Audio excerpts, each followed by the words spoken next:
Hi everybody, it's Tiger Shark from the ED forums. You're gonna have to forgive my voice. I'm recovering from something, but I thought what I would do is show you the last part of my panel building series, and that last part is how to configure your panel correctly in DCS A-10.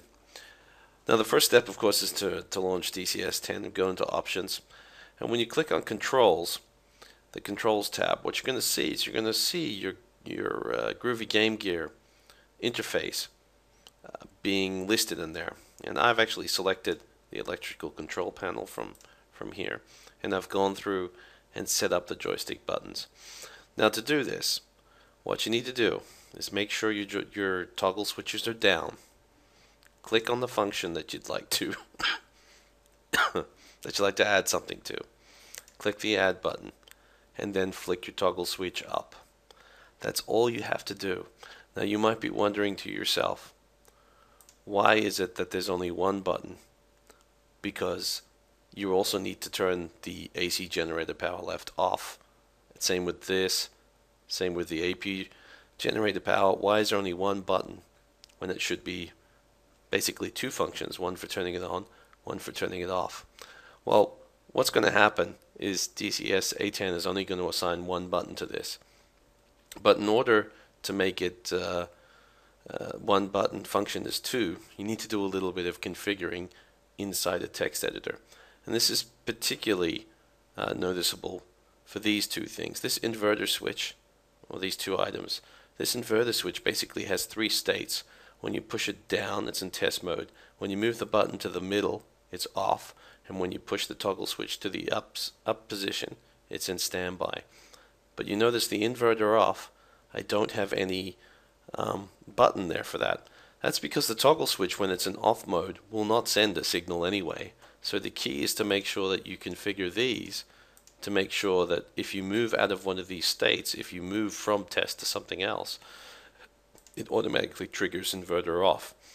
Doesn't make a lot of sense at the moment, but I'm going to explain it. What you need to do is you need to move to your A10 directory. You need to go into config. You need to go into input, aircrafts, A10C, and joystick. From here, you will see listed your GP Wiz or your Game Gear or whatever controller you're using. This technique is actually valid for any controller you're using, not just the Groovy Game Gear interface. When you open it up, I'm just going to move the text editor over here. You maybe do a search for electrical panel, but what you're going to find is that using options, it is put in here for you somewhere. The keys you're going to use for the electrical panel. Here we go. So here we go. You can see here this is engine control panel. We'll get to electrical control panel somewhere. Here we go. Electrical control panel. So let's look at that inverter button where you have an inverter off state, an inverter test state, and then inverter standby must be above. Yeah, here we go.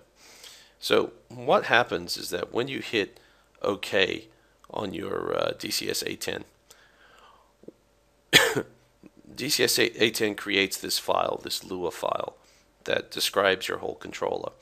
But what it will only do is it will only add this line here, saying that when the button is down, perform action 1074. Okay? So what I added to this file was this up section that explains that when the button is no longer being pressed, this is the action that you want to do.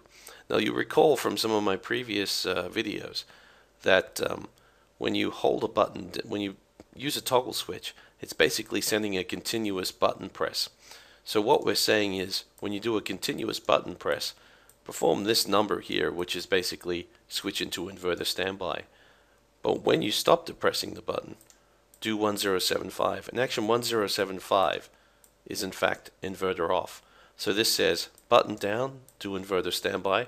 button off, revert to the off state. And I did the same here for the inverter test. If the button's down, trigger inverter test. But as soon as it's off, do again 1075. And that goes the same for all of them. The emergency flood switch, except here, all I did is it created down 1072. And I said, okay, when it goes up, do 1072 again. So basically toggle this feature. And that's how you can use one button on a toggle to mimic this behavior. This is in fact exactly how the Warthog HOTAS does its switches, because they also send continuous input just as if you were holding a button down. So you create this file, save it. All you got to do is put in this line up, and then make sure you get the correct value. Either you're toggling it or you're reverting to a different state, as I'm doing here. I revert to 1075. I hope this is clear. If you have any questions, post them in the forums or post them on YouTube. And yeah, good luck with all your panel building in A-10.